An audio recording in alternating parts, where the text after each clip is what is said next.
Au nom du Père et du Fils et du Saint-Esprit. Amen. Grande joie d'être là avec toi en ce mercredi 27 décembre. Et aujourd'hui, nous célébrons Saint Jean évangéliste. Et la première lecture d'aujourd'hui, en cette fête de Noël, nous n'oublions pas que nous célébrons Noël pendant 8 jours. Nous sommes dans l'octave. Aujourd'hui, la première lecture, c'est 1 Jean, chapitre 1er, à partir du verset 1. Ce qui était dès le commencement, ce que nous avons entendu, ce que nous avons vu de nos yeux, ce que nous avons contemplé, ce que nos mains ont touché du Verbe de vie. Car la vie s'est manifestée. Nous l'avons vue, nous en rendons témoignage. Et nous vous annonçons cette vie éternelle qui était tournée vers le Père et qui nous est apparue. Ce que nous avons vu et entendu, nous vous l'annonçons, afin que vous aussi soyez en communion avec nous. Quant à notre communion, elle est avec le Père et avec son Fils Jésus-Christ. Tout ceci, nous vous l'écrivons pour que notre joie soit complète. Et ici, nous voyons l'annonce que Jean évangéliste nous fait de l'incarnation du Verbe et dit ce qui était dès le commencement. Le commencement, ça nous rapporte au livre de la Genèse, la création. Dieu a tout créé par sa parole, par son Verbe. Ce qui était dès le commencement, ce que nous avons entendu, la parole qu'ils ont entendue, que les apôtres, les disciples, ça veut dire qu'ils ont écouté, entendu Jésus-Christ lui-même. Ce que nous avons vu de nos yeux, ce que nous avons contemplé de la présence de Dieu en Jésus-Christ, ce que nos mains ont touché du Verbe de vie, ça veut dire le Verbe, Jésus-Christ, l'incarnation. Jean, il est en train de parler que Jésus, il s'est fait homme. Il annonce Dieu qui est venu dans notre chair humaine, qui a habité parmi nous, qui a pris toute notre condition, sauf, semblable en nous, en tout, sauf dans le péché. Et le Verbe de vie, ça veut dire Jésus, la parole du Père, la parole vivante, est venue sur cette terre. Cette parole qui est une parole de vie. Quand Jésus se donne à nous dans sa parole, il communique sa vie, sa force, sa personne. Car la vie s'est manifestée, vraiment. La vie, Jésus, il est la vie. Il est venu jusqu'à nous. Il vient aujourd'hui vers chacun de nous. Jésus vient à la rencontre de chacun de nous aujourd'hui. Il dit, nous l'avons vu, nous en rendons témoignage, car la vie s'est manifestée et nous l'avons vu.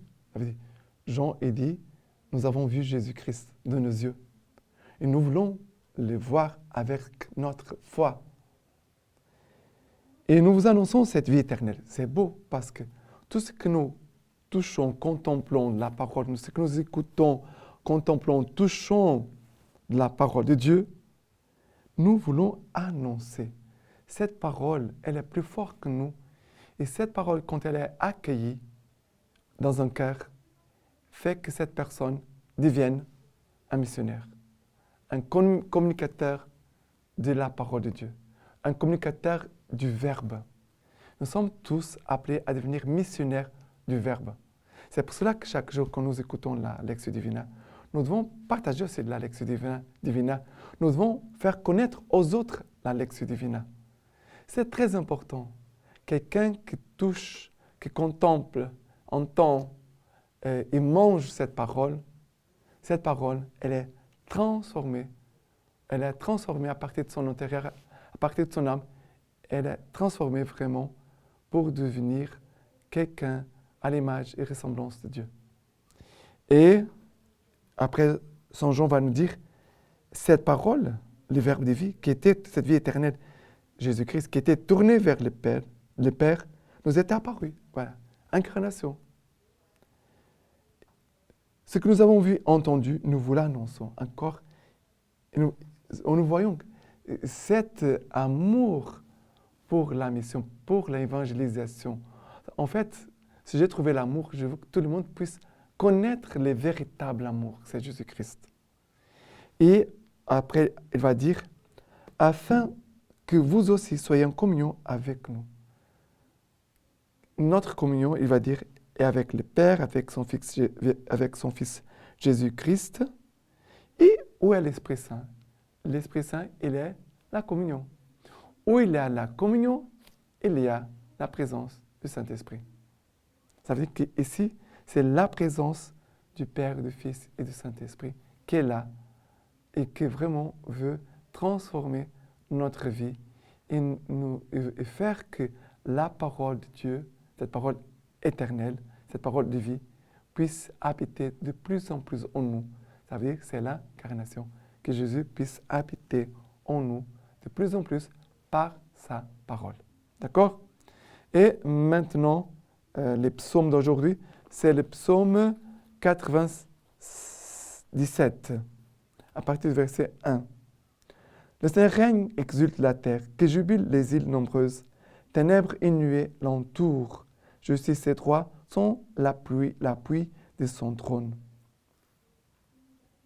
Les montagnes fondent comme la cire devant le maître de toute la terre. Les cieux proclament sa justice et tous les peuples voient sa gloire. La lumière s'élève pour les justes et pour l'homme au cœur droit la joie. Juste, jubilez dans le Seigneur, louez sa mémoire de sainteté. Ici, le psaume commence, le Seigneur règne, exulte la terre, que jubile les îles nombreuses.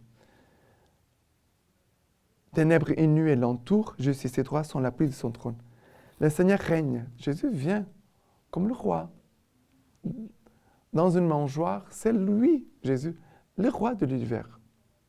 Dans le silence, dans la discrétion, Jésus, il est roi. Exulte la terre, ça veut dire que à cause de la venue de Jésus-Christ sur cette terre, il y a une joie nouvelle qui naît dans le cœur des hommes. C'est cette joie de l'Évangile, cette joie de Jésus-Christ que nous sommes appelés à goûter et aussi à communiquer aux autres. Quelqu'un que reconnaît Jésus-Christ, qui accueille Jésus-Christ, sa personne, il découvre une joie nouvelle, une joie immense, immense, immense. On pourrait même dire une joie toute spéciale parce qu'elle vient du ciel. Et cette joie, c'est pour tout le monde, pour les peuples qui sont loin aussi. Ténèbres et nuées l'entourent, ça veut dire qu'il a le mystère qu'entoure ces petits enfants. Il a un mystère que nous sommes appelés à y entrer, à découvrir. Et cette parole, on pourrait dire, cette parole que nous recevons, c'est toujours comme Jésus dans la mangeoire, nous sommes appelés à nous approcher à genoux pour pouvoir recevoir vraiment ces mystères. L'humilité, la foi, cette petitesse à genoux nous permet d'avoir accès à tout le mystère de Dieu. Justice et droit sont l'appui de son trône. Ça veut dire que Jésus, il vient comme roi, mais il veut communiquer sa justice et aussi son droit. Ça veut dire que Jésus veut nous communiquer quel est le droit. Le droit nous est communiqué par le commandement, nous est donné par sa parole. Parce que ces paroles sont comme des commandements.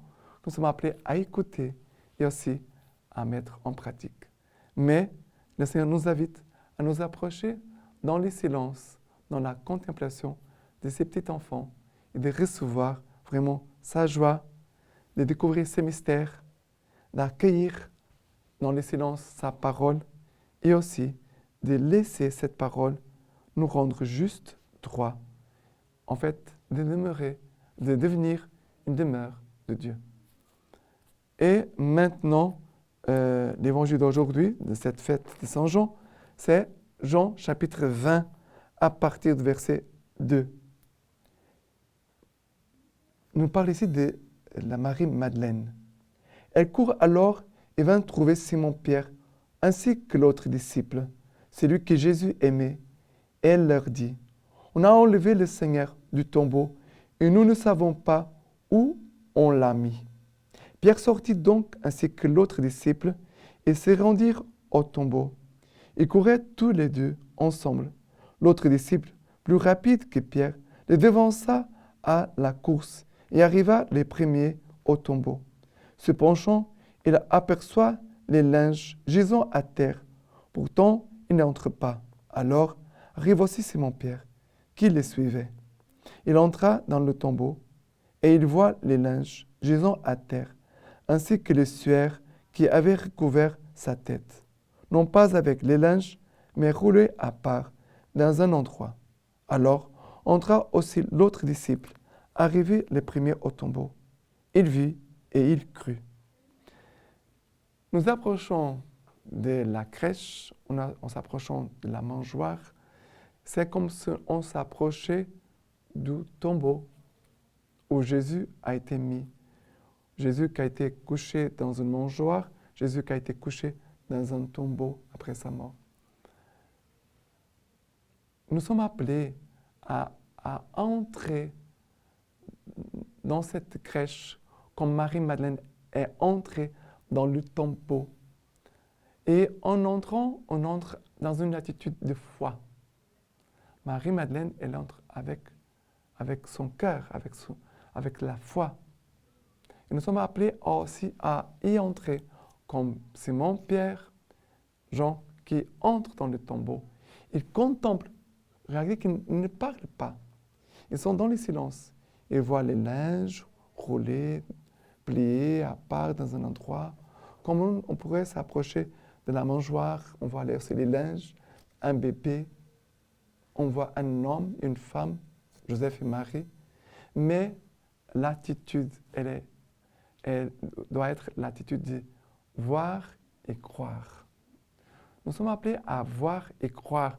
Comme Jésus, un jour, va inviter les premiers disciples, quand ils vont poser la question, « Maître, où habites-tu? Où tu demeures ?» Jésus va dire, « Venez et voyez. Venez et voyez. » Alors, ils sont allés, ils ont resté avec Jésus à cause de la foi. Que le Seigneur puisse faire de nous, non pas seulement des hommes et femmes de foi, mais que nous soyons des hommes et femmes qui communiquent la foi aux autres. D'accord? Et la lecture patristique d'aujourd'hui, de cette fête de Saint Jean, voilà, ici, c'est de Saint Augustin. Nous dit ceci. Ce qui était depuis le commencement, ce que nous avons entendu, ce que nous avons contemplé de nos yeux, ce que nos mains ont touché, c'est le Verbe de vie. Y a-t-il quelqu'un qui touche de ses mains les verbes de la vie, sinon parce que le Verbe s'est fait chair et qu'il a établi sa demeure parmi nous? Or, ce Verbe qui s'est fait chair pour être touché de nos mains, il a commencé d'être chair dans le sein de la Vierge Marie. Mais il n'a pas alors commencé d'être le Verbe, car il était depuis le commencement, dit Saint Jean.